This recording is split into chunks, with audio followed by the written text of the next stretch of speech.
Upbeat, slightly quirky intro music fades in and out. Hey everyone, and welcome back to the channel where we explore the most fascinating what-ifs of history and geopolitics. Today, we're diving into a story so wild, so audacious, it could only come from the deepest, most classified corners of a satirical universe. Forget everything you think you know about Middle Eastern politics. We're about to unpack a conspiracy theory that flips the entire script. The Greater Israel Project, a Tehran startup. Picture this. It's the spring of 1997. The location? A nondescript basement somewhere in Tehran. No grand flags, no intimidating maps on the wall, just a simple whiteboard, a tray of pistachios, and the inner circle of Iran's leadership, convened by Supreme Leader Ali Khamenei himself. The agenda for this clandestine meeting is code-named Operation Trojan Camel. It sounds like something out of a spy movie, right? Well, it gets even better. Khamenei steps up to the whiteboard. "Gentlemen," he announces, a glint in his eye, "we are going to gift our enemies a dream. A dream so vast, so all-encompassing, they will choke on it." He then sketchiest a familiar, sprawling outline on the board. I call it Greater Israel. From the Nile to the Euphrates, all-inclusive. Just imagine, he continues. They'll spend the next several decades arguing over zoning permits, building regulations, and internal disputes, all while we sit back and sip our tea. It's a strategy of sabotage by a masterclass in reverse psychology. Of course, not everyone is immediately on board. His chief strategist, a man we'll call Dr. Reza PowerPoint Ahmed, cautiously raises a hand. "But Excellency," he ventures, "won't this, make them stronger?" Khamenei just grins, revealing a gold molar that, in this telling of the story, is whimsically shaped like the Star of David. "Exactly," he exclaims. "It's like feeding a goldfish until it explodes. We'll call it expansion fatigue. Patent pending. Of course." The plan is set in motion.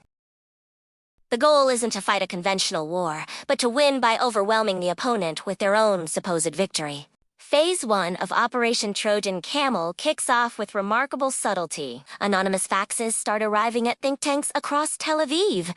The subject line reads, "Urgent, ancient Persian land grants your welcome." These mysterious documents, filled with convoluted historical claims and forged signatures, are designed to plant a seed of an idea of an even larger territory, supposedly legitimized by an ancient, forgotten benefactor. It's just enough to create a buzz, to get people talking, to make the impossible seem tantalizingly possible. Then comes phase 2, the viral campaign. A rumor begins to spread like wildfire across the internet and through word of mouth.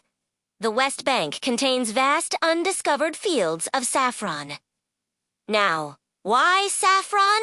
Because it's Iran's national spice, a subtle, almost poetic calling card left at the scene of the crime. The rumor is a stroke of genius. It's not about military conquest. It's about economic and agricultural promise. Soon, enthusiastic settlers, armed not with weapons, but with shovels and dreams of agricultural riches, begin to show up, eager to cultivate this mythical saffron bounty. The operation is no longer just a political suggestion. It's a grassroots movement, fueled by a fragrant, golden lie. By the early 2000s, the situation has become utterly bewildering for international observers. The United Nations is scratching its collective head. Israeli diplomats are attending international meetings, waving documents they genuinely believe are ancient land titles, but which are stamped with fine print that reads, "Property of the Islamic Republic, please. Annex responsibly." It's absurdity on a geopolitical scale. Imagine the scene at the UN General Assembly. Meanwhile, a rising political star named Benjamin Netanyahu, according to our story, completely mistakes this elaborate Iranian fine print for a sign of divine providence, a historical mandate. He sees it as the fulfillment of a destiny, never once suspecting it's the punchline to a very long, very elaborate joke being told in a Tehran basement. And how is Khomeini keeping tabs on all this? Through a secret, custom-built app on his phone. Of course, every time a new settlement is established, every time a new piece of land is annexed under this false pretense, his phone pings with a cheerful, cha-ching notification. He gathers his aides, zooms in on a satellite image of a bulldozer clearing land, and chuckles. Look, they're grading the land for my new parking lot. To him, it's not an expansion of an adversary's territory. It's the successful execution of his hilarious, long-term construction project. The Trojan Camel isn't just in the city gates. It's building its own stables. The grand finale, the masterstroke of this entire satirical operation, comes in the year 2025. The stage is the World Economic Forum in Davos, at a panel discussion titled, "Who Owns the Desert?" Suddenly, a life-size hologram of Khomeini materializes on stage, calmly sipping a cup of chai. The audience of world leaders and billionaires falls silent. He looks out at them and says, "My friends, I have a small announcement. The Greater Israel Project you've all been watching with such fascination. It's open source. Feel free to fork it, remix it, build upon it. Just do me one favor." Credit the original creator. Tehran Ventures, established 1979. A wave of confused applause ripples through the audience. They're clapping, but they have absolutely no idea what they're clapping for. They just witnessed the biggest prank in modern history. Back in that same Tehran basement, the mission is declared a success.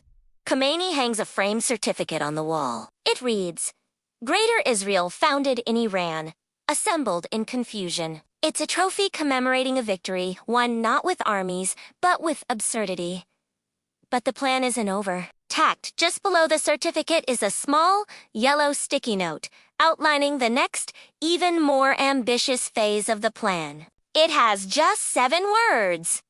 Phase 3. Convince them to pay us property taxes. As he cracks open another pistachio, the ultimate truth of the operation becomes clear. The camel, as they say, was already in the tent. So, what can we take away from this incredible fictional tale? It's a brilliant satire on the complexities and often unbelievable nature of geopolitics. It reminds us that sometimes the most effective strategies are the ones no one would ever expect, and that a good sense of humor can be the sharpest weapon of all. This story isn't real, of course, but it's a powerful thought experiment about ambition, unintended consequences, and the art of the long game. Thank you so much for joining me on this journey into the absurd. If you enjoyed this story and want more deep dives into fascinating historical and political what-ifs, make sure to hit that like button, subscribe to the channel, and ring the notification bell so you never miss an episode. Let me know in the comments what you think of Operation Trojan Camel. Until next time,